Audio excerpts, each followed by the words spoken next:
আমার শ্রদ্ধেয় দেলোয়ার কাকা, ফৌজদার ভাই এবং আমার ভালো লাগার মানুষ, এই স্কুলের প্রধান শিক্ষক, এই ইউনিয়নের সাবেক চেয়ারম্যান জনাব খান্ডু মাস্টার সাহেব, আর যাদের কথা না বললেই নয়, দুই ভাই এসআই শাহ আলম এবং নূর আলম, যাদের প্রচেষ্টা এই জায়গাটা অনেকদিন খেলাধুলা বন্ধ ছিল, কিন্তু শাহ আলম, নূর আলম তাদের গার্জেনের অনুপ্রেরণায় আজকের এই খেলার আয়োজন করেছে। খেলাটা দুই দলেই তারুণ্য নির্ভর দল, কিছু সিনিয়র কিছু জুনিয়রের সমন্বয়ে উভয় দলের প্লেয়াররা সত্যি কথা বলতে কি খুবই ভালো খেলেছে। উভয় দল, একদল তো জিততেই হবে, সে আলোকে আজকে নড়াইল টিম জয়লাভ করেছে। নড়াইল টিমেও কিছু প্রতিভাবান প্লেয়ার আছে, যেগুলো আমরা দেখতে পাচ্ছি তাদের ক্ষিপ্রতা আছে খেলার ভিতর।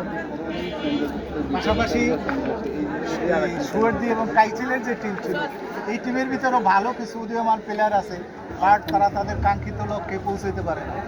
আমি উভয় দলকে আন্তরিক অভিনন্দন জানাই। পরিশেষে আমি যাদের কথা আবারও